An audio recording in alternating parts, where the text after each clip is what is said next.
Hey everyone, Eggman here with another video, and today we have a top 32 breakdown for the Top Cut online treasure cup that happened this past weekend. It's the first weekend where we have EB01 legal here in North America, so pretty big event for that one, and it had just under 1,000 players, so just a lot of One Piece happening for this one. So a couple of things before we get started. First, if you're new to the channel, make sure to hit that like and subscribe. It does help the channel grow a lot, and I really do appreciate it. Also, shoutouts to Top Cut for not only running the event, but for letting myself and Brian do the live stream for it. It is on my Twitch and YouTube for subscribers and members respectively, which you can find linked in the description, as well as on this page, which is also linked in the description. And it will also be re-uploaded to the Stage Zero YouTube account later this week, and you guys can watch it edited down to just the main matches as well. And then lastly, we do have a new sponsor on the channel. It is Sleeve Chief, who's doing their anniversary sale right now, so you get a 20% discount on everything, including 40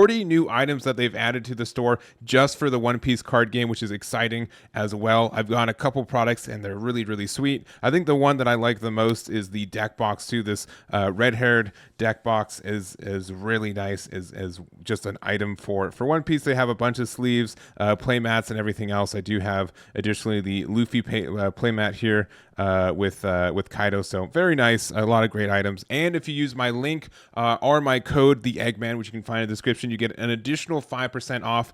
They ship internationally, and if you have orders over 150 euros, it ships for free as well. So make sure to check them out. Link in the description, and I really do appreciate them sponsoring the channel as well. So anyways, jumping back into this, we did have this event where it was 984 players, 10 rounds of Swiss, best of one, and there are the live streams for it. And even though it is EB01, I can kind of not, dread it a little bit talking about this. This was a very undiverse top 32, and I think I was a little bit blinded because we did get a lot of diversity on undefeated going into each round, and it was pretty diverse getting into like the last two. But I'm not sure what happened from there, where all of the contention decks just kind of dropped off, or just one win away from getting into that top 32. But we end up just having 14 copies of Sakazuki, 7 Moria, 5 of the Star Deck 10 Trafalgar Law, and 5 Enel, which both of those I think are new decks in contention with EB01, and then 1 copy of the Star Deck 13 Luffy. So not a lot of diversity. We only had 5 decks top 32 in this game, which is kind of rough, I'm going to say, especially since, Sakazuki's been such a big menace for the last couple weeks, and I just cannot wait until he gets hit next month. So I don't know what it is. Maybe the fact that he was announced so early comparatively of when he was going to get hit, that I just feel like it took longer for him to actually get addressed, but it's finally coming. We're getting close, and I am looking forward to it. So kind of because of this too, I did get 2 other lists that we'll go over, kind of some bonus decks that I've never really done this before, but they're 2 decks that during the live stream I think a lot of people were excited for. They were atypical list and also just atypical leaders for this, and they were both had some really good win streaks. For example, Alex we saw was 7-0 at some point of the tournament, after round 7 rather, but then ended up losing their last 3 matches to not get into top 32. But really appreciate both these players letting us use these decks, and I really want to go over them too, so we'll go over them at the end. And I think that's really it. We can look at the leader breakdown. This is an approximation. I didn't have the exact numbers, but they're pretty close for what it's worth. And so it's really interesting to see that Sakazuki, Law, Gecko, Moria, and Enel took probably 60%, not even, for what the actual leader breakdown was, but they took all but 1 spot in the top 32, which is, I think, maybe not the healthiest. I'm not sure. We did have, again, a lot of Utas, Katakuris, and also Yamatos that just didn't really break through, unfortunately for that. But I think that, I don't know, there's a lot of decks that a lot of different people were playing, and some were finding some middling success halfway through the tournament. Just the second half just seemed to be pretty brutal for anything that wasn't Sokka, Moria, Law, or Enel. So anyways, we're going to go over the top placing list for each one of these leaders, starting off with our first place list, which is Chris's version of Sakazuki. And this is Chris packs because there's a Chris pack and a Chris sock as well. But this is Sakazuki, nothing too crazy with it. We did get a new 2K T-Bone, but honestly, T-Bone I've rarely seen play. I think Virgo is just as good generically, since again you're really not playing at the T-bone. It's better technically for the deck, but it's just not like you're never really playing it for that. And we also are seeing the stage build from Chris here too.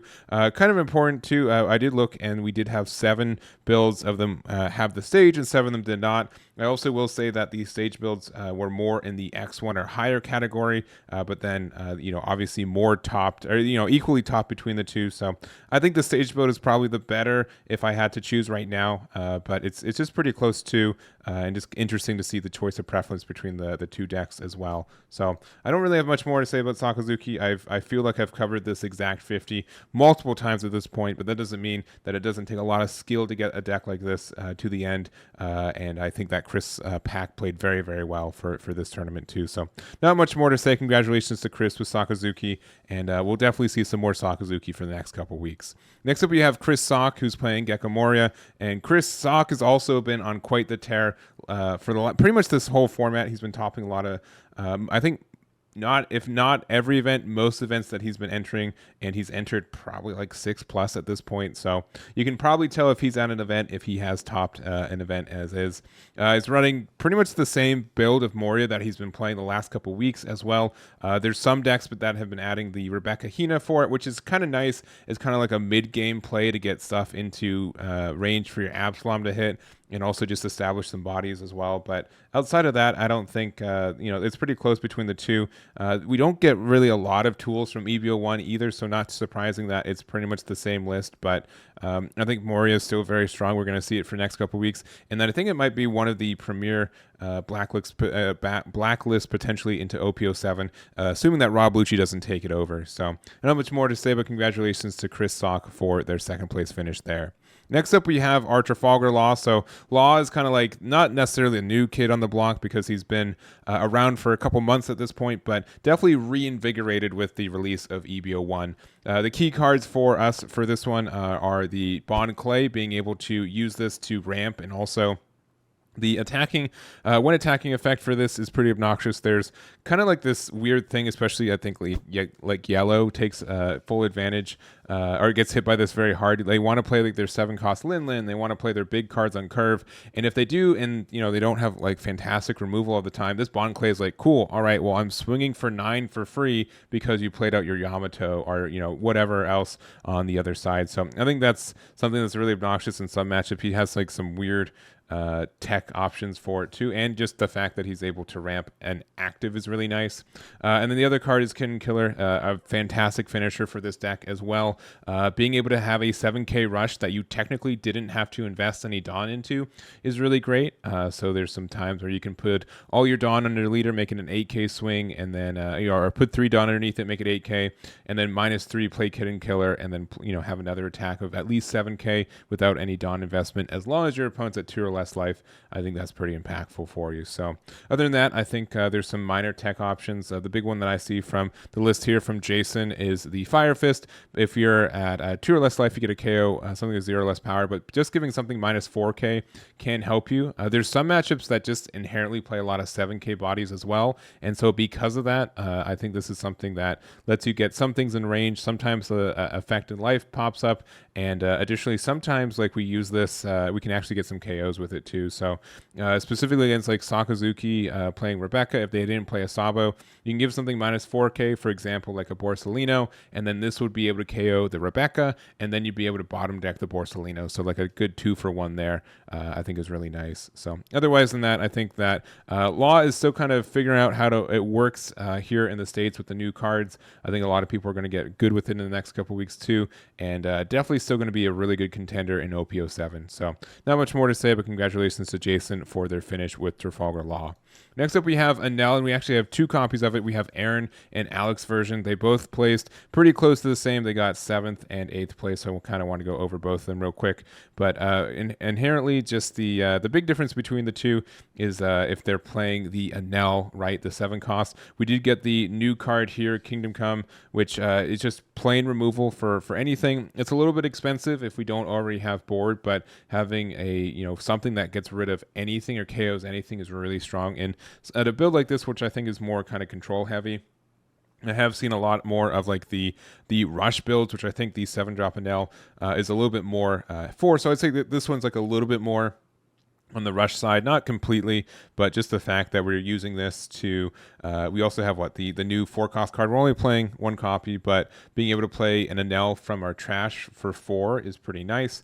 We have some rush cards with the Ace, and then again the Enel, and then our 8-drop Katakuri and Yamato. So pretty standard for what we've been seeing for Enel. I think this deck still has some good potential in the EB01 format. I know it gets a lot better once we get to OP07 as well, but it just has like a lot of generic tools, and we just got a good amount of like more life manipulation in the last 2 sets too. So Enel can definitely take advantage of that and get some good value. So I don't really have much more to say. We kind of know how we feel about Enel. We do have the addition of the Shirahoshi as well for this version from Alec, which I think is an okay card. It's just a cheap blocker in the matchups that don't have easy ways to get around it, and or the ways that they would get around it lets you proc their effect to gain a life heal. So I don't have much more to say, but congratulations to both Aaron and Alec with their finishes with Enel. And then our single copy of Black Yellow Luffy. This is Victor from the from the Pacific Northwest and the Washington. Shouts to the Voodoo area.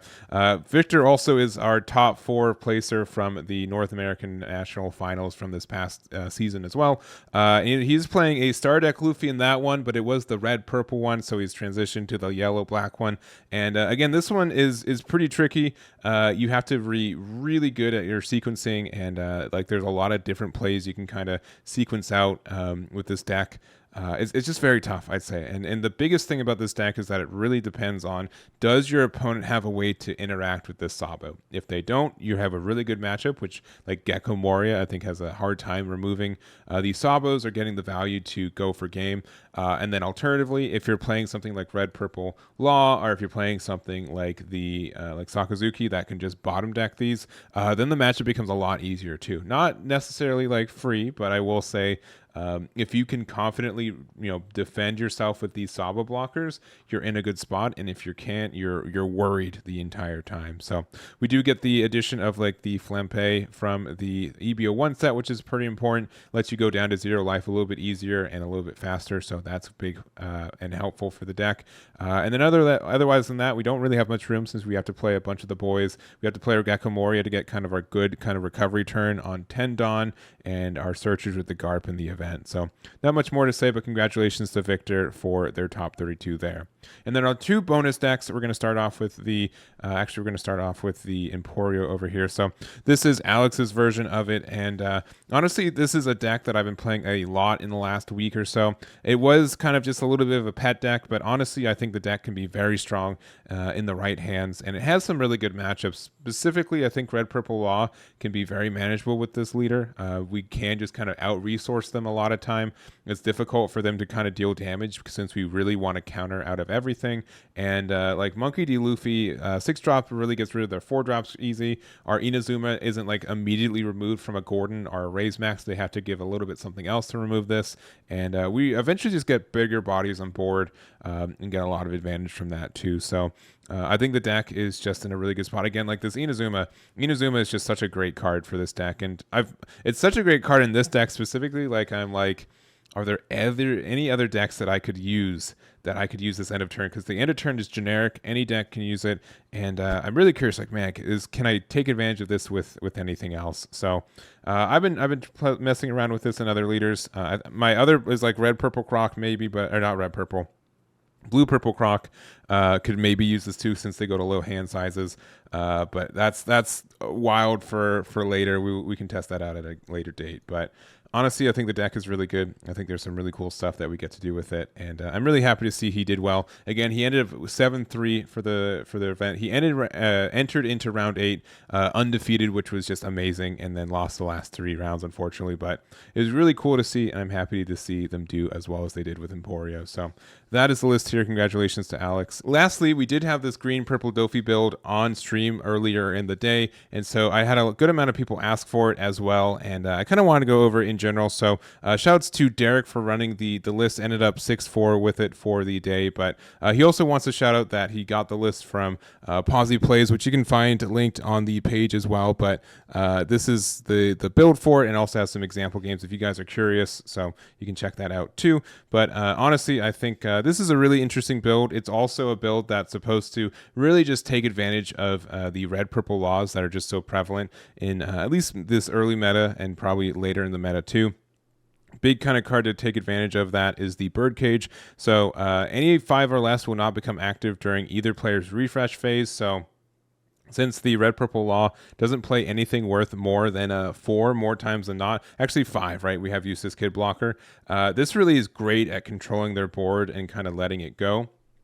Just making it sure so they just can't do anything. And then kind of the other thing is that we have these ways to do Dawn minus effects. So by being able to do that as well, we're able to go down below 10. So the end of turn does not activate, since we have 9 Dawn instead of the 10 at the, when we're supposed to have the full, we'll start at 10, but we'll Dawn -1, and then we won't be at 10 anymore. So that just means we get like this perpetual stun on them, which is really good. They're also able to finish the game with the Douglas Bullet, being able to Dawn -4 and rest 2 things, and both things were costing 6 or less, which means that they also not only got rested, but the things were 5 or less, really, so they got hit by the stage as well. And then we also have the Hody Jones, which can also rest 2 things, and if we need to take additional card draw or something. So I think this is a really interesting build. I might do some testing with it later this week for just seeing how viable it is in the first place, and it looks really fun.